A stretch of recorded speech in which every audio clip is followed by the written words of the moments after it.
You go now, fellas. Here we go. Got something really different. Prancing Pony, new beer of theirs. I haven't seen it before. Out of Adelaide Hills, I'm pretty sure. Now this is something's going on. I think it was yesterday or the day before. Well, yesterday morning I got a comment about this guy was going to have Colonial IPAs, and then I bought a 4-pack of them, a 6-pack, and drank a lot last night. Then today I did a video and I said we're on the hunt for the Red October, and I said, well, I just said it, but we're really on the hunt for the perfect beer. And then I look at this beer and it's the hunt for Red Velvet. Now, I don't know about you guys, we all love a bit of Red Velvet. And guess what it is? It's a submarine. You're kidding. Plunging into Red Velvet.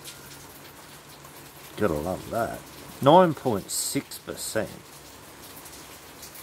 A whopping 62 IBU and a full 375ml can. You gotta love that. Alright. So there's a lot of things just meshing up at the moment.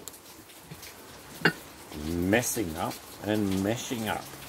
Bit of psychic bullshit going on. Full moon, I think, or close to it. Must be. Few maniacs on the road, the missus reckons. She got just about side swiped. Anyway, let's give this a crack. It looks like a bloody ripper.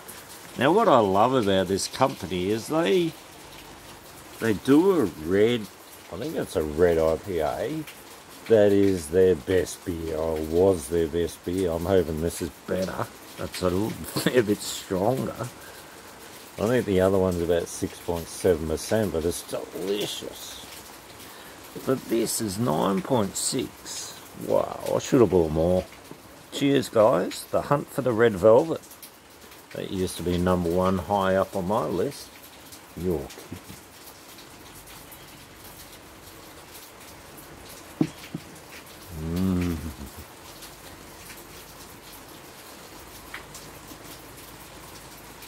Dark Imperial red, nectar of the gods. Gee, that's rich. Velvety? You're kidding. Submarine-y? No, it's just a beautiful, rich Imperial.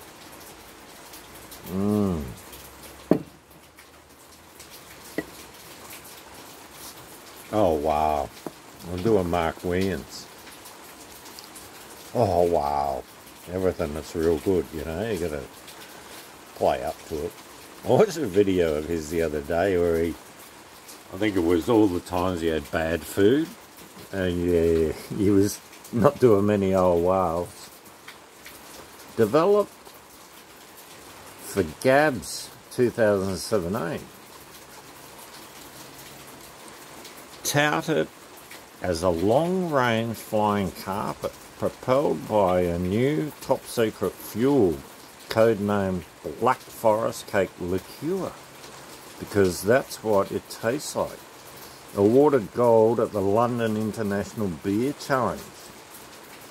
We're bringing back the hunt for Red Velvet once a year, a very limited edition. Look guys, get out there and get this. This is bloody beautiful. Wow, Prancing Pony, one of the great breweries out of South Australia. They're doing really well over there, even with their crappy water.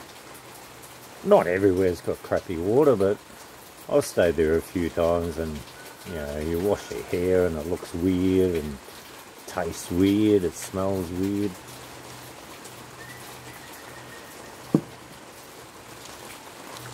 And somehow their beer tastes bloody beautiful. You're kidding. That's lovely. Well worth the hunt, guys. Hunt for the red. October. What? You're kidding. Dark Imperial red. Oh yeah, I should have got a 24 pack. Now this is the sort of beers we should be buying, guys, and sticking them away for Chrissy. I also got another one of theirs, a Christmas beer. It was 5.2%. I'm going to put that on the back burner for a few days. I should keep that for Christmas and go back and get some more of this one. This is magic. Now, I don't know about you guys. You ever been on a submarine? Well, I've been in one, but I haven't been down under the water.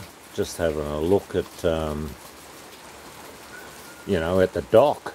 They had open day and you could walk in and go through, and that was alright. Weren't allowed to go everywhere. But, yeah, I wouldn't want to be living on a submarine or a ship during a war. It would be horrible, I reckon. I don't want to be in a war at all. I'd like to just move. You'd move to Switzerland, wouldn't you? Or Sweden? They're neutral. No one will blow them up, will they? Why? I don't know. Because they're the trading countries. They'll just keep trading like they did in the Second World War. They'll trade with Germany and trade with England at the same time. How's that one? They buy bomb casings from Germany and sell them to England, and they'll buy something from England and sell it to Germany. Make money. Why wouldn't you? You're kidding. It's just the cannon fodder that suffers, isn't it? Oh well, this is a ripper. Making me think about those golden times chasing the red velvet. You're kidding. I can't get into details. Anyway, pissing down here. Looks like it's settled in for a couple of days. Temperatures dropped. Arctic blast. Armidale got a tornado yesterday. That was pretty amazing. Armidale, I think that's far north, inland New South Wales. Not too inland.